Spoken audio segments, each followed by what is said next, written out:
शुरुआत में हमें डॉक्टर जॉन डूलिटिल को दिखाया जाता है, जिनके पास जानवरों से बात करने की काबिलियत थी, इसीलिए वो आसानी से उनका इलाज कर पाते, जिससे वो चारों तरफ मशहूर हो गए। इंग्लैंड की महारानी को भी जब इस बारे में पता चला तो उन्होंने खुश होकर उन्हें तोहफे में एक बहुत ही खूबसूरत पशु विहार दिया, जहाँ वो हर तरह के जानवरों की देखभाल के साथ साथ उनका इलाज कर सकते थे। जॉन लिली नाम की एक खोजकर्ता के साथ उन जानवरों की मदद करने जाते जिन्हें लोग सताया करते थे, और अब धीरे धीरे लिली और जॉन को एक दूसरे से प्यार हो गया, इसीलिए उन्होंने जल्दी शादी कर ली। जॉन बहुत खुश थे, मगर एक दिन उनकी खुशियों को किसी की नजर लग गई, क्योंकि जब लिली एक सफर पर निकली तो रास्ते में तूफान आ गया, जिससे लिली समंदर की गहराइयों में हमेशा के लिए खो गई। इससे जॉन का दिल इस कदर टूटा कि उन्होंने जीने की चाह छोड़ दी और अपने पशु विहार के गेट हमेशा के लिए बंद कर दिए। फिर अब हमें कई सालों के बाद का सीन दिखाया जाता है, जहाँ टॉमी नाम का लड़का अपने डैड और भाई के साथ जंगल में जानवरों का शिकार करने आया था, क्योंकि एक शिकारी थे। मगर टॉमी को जानवरों का शिकार करना पसंद नहीं होता, इसीलिए जब उसके डैड उसे एक बतख को शूट करने को कहते हैं तो वो जानबूझकर निशाना नहीं लगाता,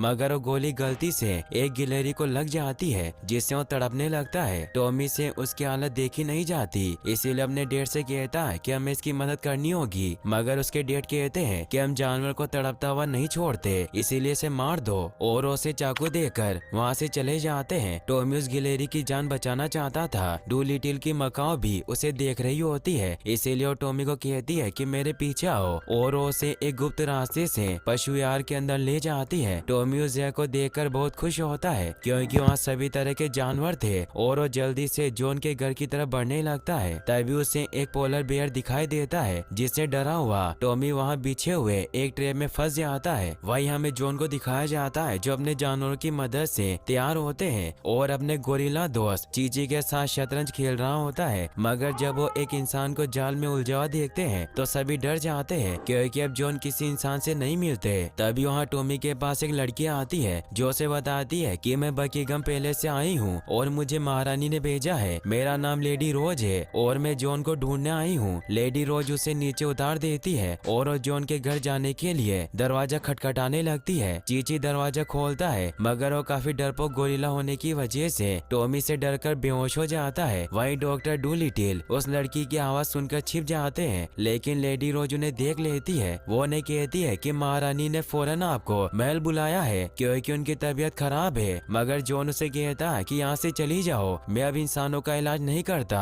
और अब वो अपने जानवरों का खाना खिलाने के लिए मशीन को ऑन कर देते हैं। तभी अंदर टॉमी भी आ जाता है, जो उन्हें कहता है कि मेरे पास घायल गिलहरी है, जिसको मैंने गलती से गोली मार दी, इसीलिए आप इसे बचा लीजिए, और उस गिलहरी को उनके पास रख देता है। जॉन देखते हैं कि वो गिलहरी अभी भी सांस ले रहा है। वो गिलहरी जॉन को बताता है कि मेरा नाम केविन है। डूलिटिल डिसाइड कर लेते हैं कि उसका इलाज करेंगे, इसीलिए अपने जानवर दोस्तों को इलाज की तैयारी करने को कहते हैं। सभी जानवर ऑपरेशन की तैयारी करते हैं, और अब डॉक्टर जॉन अपने सभी जानवरों के साथ मिलकर उस गिलहरी की जान बचा लेते हैं। यह देखकर रोज और टॉमी काफी हैरान होते हैं कि जॉन जानवरों से बात कर सकते हैं, इसीलिए टॉमी रोज को बताता है कि मैं भी डूलिटिल का शागिर्द चाहता हूँ, ताकि मैं जानवरों से बात करना सीख सकूं। रोज टॉमी को बताती है कि महारानी ने जॉन को जानवरों की देखरेख के लिए दी थी, लेकिन अगर उनकी डेथ हुई तो इस पर शाही कराने का हक होगा, और ये जगह जॉन डूलिटिल के हाथों से छीन जाएगी। पोली भी ये बात सुन लेता है। अब जॉन केविन का इलाज करने के बाद आराम करने लगते हैं, और केविन भी होश में आ जाता है, मगर वो टॉमी पर बहुत गुस्सा होता है, क्योंकि उसने उसे मारने की कोशिश की थी। पोली जॉन से कहती है कि अब हमें महारानी की मदद करने चलना चाहिए, क्योंकि अगर हमने उनकी मदद नहीं की तो यह पशु विहार तुमसे छीन जाएगा और हम सब बेघर हो जाएंगे। चीची और बाकी सभी जानवर इससे बहुत डर जाते हैं, इसीलिए अब जॉन को न चाहते हुए भी महारानी की मदद करने के लिए तैयार होना पड़ता है। सभी इससे खुश होते हैं और वो जॉन से कहते हैं कि तुम्हें अच्छे से तैयार होना चाहिए, मगर जॉन उनकी बात नहीं मानते, तो चीची उन्हें पकड़ लेता है और उन्हें बेहोश करके सभी उनको अच्छे से तैयार कर देते हैं। जॉन टॉमी और रोज के पास से आते हैं और वो रोज से कहते हैं कि मैंने और मेरे साथी जानवरों ने डिसाइड कर लिया है कि हम महारानी को बचाने के लिए महल चलेंगे। मगर वो टॉमी से कहते हैं कि तुम यहाँ से सीधा घर जाओ, और उसे बाहर निकाल देते हैं। मगर टॉमी लेडी रोज के शाही रथ में चोरी छिपे बैठ जाता है, और अब जॉन अपने सभी साथियों के साथ महल जाने के लिए निकल जाता है। जॉन अपने शत्रुमुर्ग के ऊपर बैठकर जाते हैं, जिससे वो थोड़ी देर में महल महल पहुंच जाते हैं, जहां मुडफ्लाई नाम का डॉक्टर जो की मदद से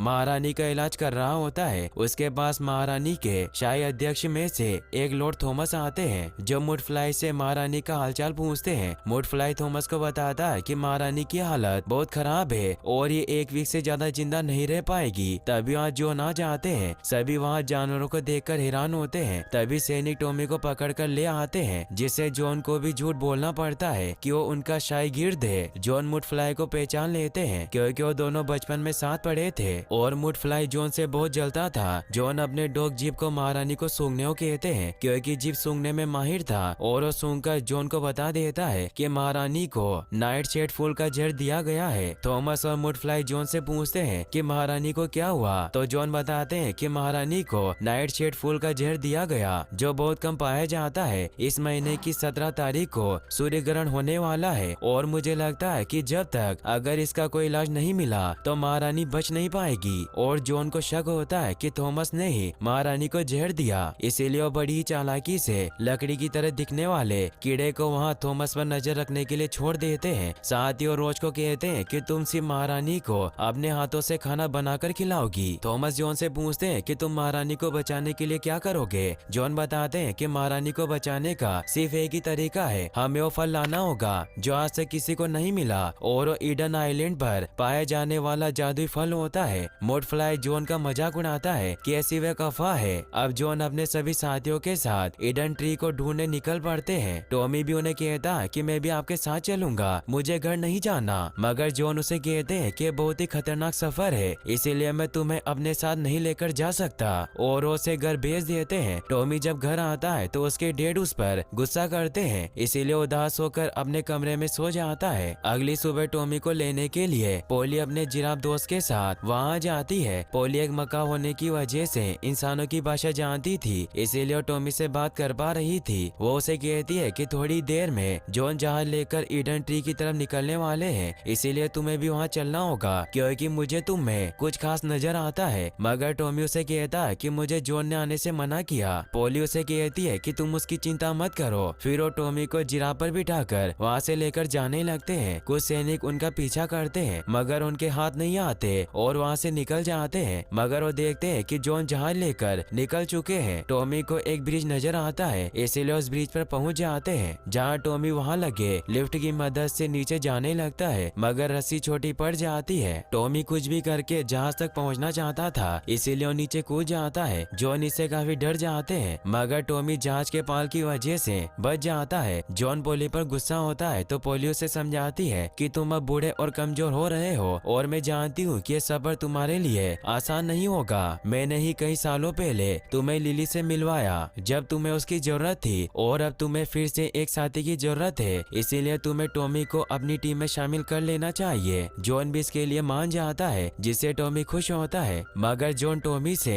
बहुत ज्यादा सफाई का काम करवाता है। वही हमें महल में दिखाया जाता है कि थॉमस मुडफ्लाई को बताते हैं कि मैं ब्रिटानिया नाम का जहाज जॉन के पीछे भेज रहा हूँ ताकि जॉन को खत्म किया जा सके, जिससे महारानी को बचाने वाला कोई नहीं होगा और हम ब्रिटेन के अगले राजा बन जाएंगे। इसीलिए तुम्हें भी उस जहाज में जाना होगा। उनकी बातें जॉन का जासूस यानी कि वो कीड़ा भी सुन लेता है। वहीं बोर्ड पर टॉमी भी अब जॉन को देखकर जानवरों की बातें समझने की कोशिश करने लग जाता है। अब ऐसे ही वो अपने सफर पर आगे बढ़ते रहते हैं। टॉमी देखता है कि एक जहाज उन पर हमला करने के लिए आ रहा है, जो मुडफ्लाई का जहाज था। यह देखकर जॉन अपने वेल मछली दोस्त हम्पी को बुलाने के लिए एक मशीन को ऑन करवाते हैं ताकि उसकी मदद से अपने जहाज की स्पीड बढ़ा सके। फिर जॉन को डाइविंग सूट पहनकर नीचे चले जाते हैं और अपने भालू योशी के साथ मिलकर बोट को वेल के साथ जोड़ देते हैं, जिससे उनकी स्पीड कई गुना बढ़ जाती है। मुडफ्लाई भी दूरबीन की मदद से ये सब देख लेता है और वो जॉन की बोट पर फायर करने लगता है, जिससे जॉन के साथ जुड़ी हुई रस्सी चीची के हाथ से छूट जाती है और वो काफी दूर चला जाता है। मगर वक्त रहते टॉमी रस्सी को पकड़ लेता है, जिससे सभी जानवर मिलकर जॉन की जान बचा लेते हैं। जॉन खुश होते हैं कि टॉमी ने उसकी जान बचाई। चीची डूलिटिल से कहता है कि मैं काफी डर गया था। जॉन उसे कहते हैं कि कोई बात नहीं, मैं अभी जिंदा हूँ और डरने का एक अलग ही मजा होता है। फिर दिखाया जाता है कि रात को जब सभी सो रहे होते हैं तो जॉन इशारों में टॉमी को अपने पास बुलाते हैं और उसे जहाज संभालने को कहते हैं। टॉमी उनसे पूछता है कि क्या आपको ईडन ट्री का रास्ता मालूम है, तो जॉन बताते हैं कि ईडन ईडन ट्री किसी नक्शे पर नहीं मिलेगा,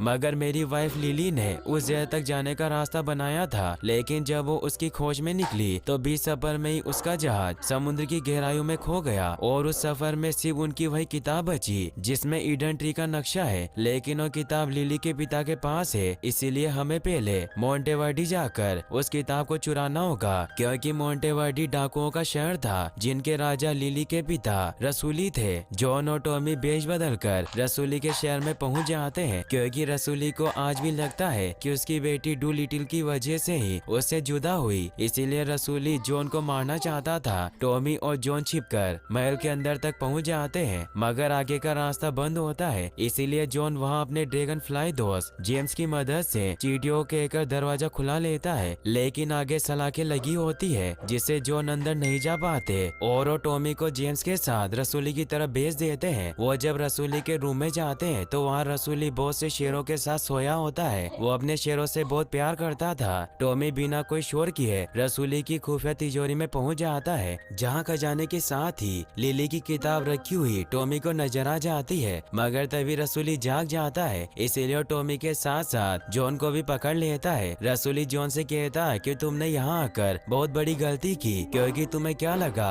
कि मैं तुम्हें माफ कर दूंगा, लेकिन अब तुम जिंदा नहीं बचोगे। और वो टॉमी को वहाँ से ले जाता है और एक बेरी नाम के शेर को जॉन को मारने के लिए छोड़ देता है। बेरी जॉन से कहता है कि शायद तुम मुझे भूल गए हो, लेकिन मैं नहीं भूला। तुम जब मेरा इलाज कर रहे थे तब तुम रसूली की बेटी को भगाकर ले गए और मेरा इलाज अधूरा छूट गया। और अब वो जॉन से बदला लेने के लिए उसे मारने की कोशिश करने लगता है। जॉन उससे बचने की कोशिश करते, मगर वो चेन से बंधे होने की वजह से ऊपर लटक जाते हैं। वहीं रसूली टॉमी को लुटेरों के झुंड में शामिल कर देता है, मगर अब टॉमी भी जानवरों से बातें करना सीख गया था। इसीलिए जेम्स की मदद से पोली के पास संदेश भिजवाता है कि जॉन की जान खतरे में है। ये सुनते ही पोली राज्य पर हमला करने का प्लान बनाती है। योशी बारूद रखे हुए घर में आग लगा देता है, जिससे वहाँ बहुत बड़ा धमाका होता है और हर जगह भगदड़ मच जाती है। वहीं पोली जॉन को बचाने के लिए शेर पर हमला करती है, मगर शेर उसे भी घायल कर देता है। चीची भी उस जेल में पहुंच जाता है और जब वो शेर को जॉन और पोली पर हमला करते हुए देखता है तो उसे गुस्सा आ जाता है और अपनी पूरी ताकत के साथ उस शेर पर हमला करके उसे बेहोश कर देता है। दूसरी तरफ टॉमी भी रसूली के कमरे में जाकर लिली की किताब हासिल कर लेता है और भागता हुआ जॉन के पास आ जाता है, मगर मुडफ्लाई ने पहले ही उन सभी को घेर लिया था और वो टॉमी से किताब ले लेता है। जॉन मुडफ्लाई से कहते हैं कि तुम्हें महारानी का कत्ल करने से क्या मिलेगा,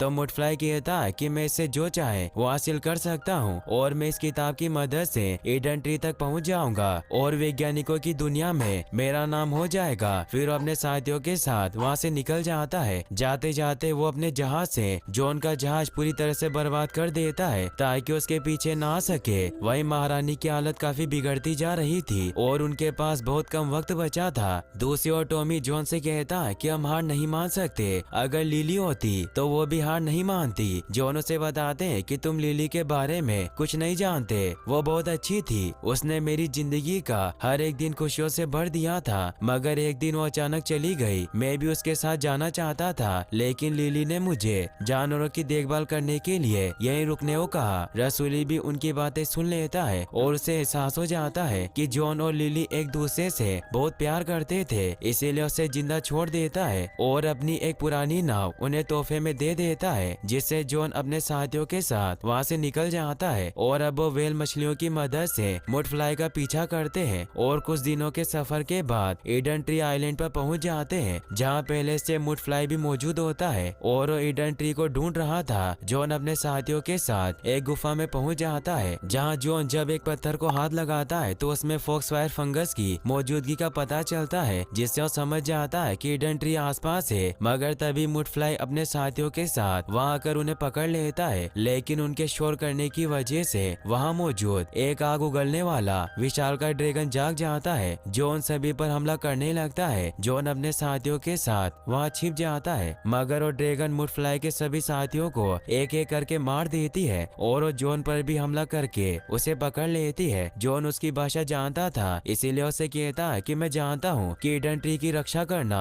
तुम्हारा काम है, लेकिन तुम ज्यादा देर तक जिंदा नहीं रह पाओगी क्योंकि तुम्हें बहुत चोट लगी है। तभी उसके पेट में दर्द होने लगता है क्योंकि उसने बहुत से लोगों के के कवच और हथियार खाए थे। जॉन अपने साथियों के साथ उसका इलाज करता है और उसके पेट में मौजूद सारी गंदगी को साफ कर देता है, जिससे उसे आराम महसूस होता है और उन्हें खुद ही ईडन ट्री के पास लेकर जाती है जो झरनों के पीछे छिपा हुआ था। और अब वो वहाँ से महारानी को बचाने के लिए फल तोड़ देते हैं, मगर अब रानी की डेथ हो चुकी थी। लेकिन तभी वहाँ जॉन अपने साथियों के साथ वहाँ पर आ जाते हैं। थॉमस अपने साथियों के साथ उन्हें रोकने लगता है, लेकिन वो किसी तरह महारानी को ईडन ट्री के फल का रस पिला देते हैं, जिससे थोड़ी देर में महारानी में वापस जान आ जाती है और वो पूरी तरीके से ठीक हो जाती है। इससे रोज और जॉन के सभी साथी बहुत खुश होते हैं और अब जॉन का वहाँ छुपाया हुआ कीड़ा उसे बता देता है कि थॉमस ने ही महारानी को मारने की कोशिश की और उनके खाने में जहर मिलाया। थॉमस की जांच करने पर उसके पास जहर की शीशी भी मिल जाती है, इसीलिए अब महारानी थॉमस को जेल में डलवा देती है और जॉन का शुक्रिया अदा करती है। फिर दिखाया जाता है कि जॉन अपने पशु विहार को फिर से लोगों के लिए खोल देते हैं, जिससे वो सभी जानवरों का इलाज करते हैं, जिसमें टॉमी भी उनकी मदद करता है और यहीं पर इस मूवी की हैप्पी एंडिंग हो जाती है।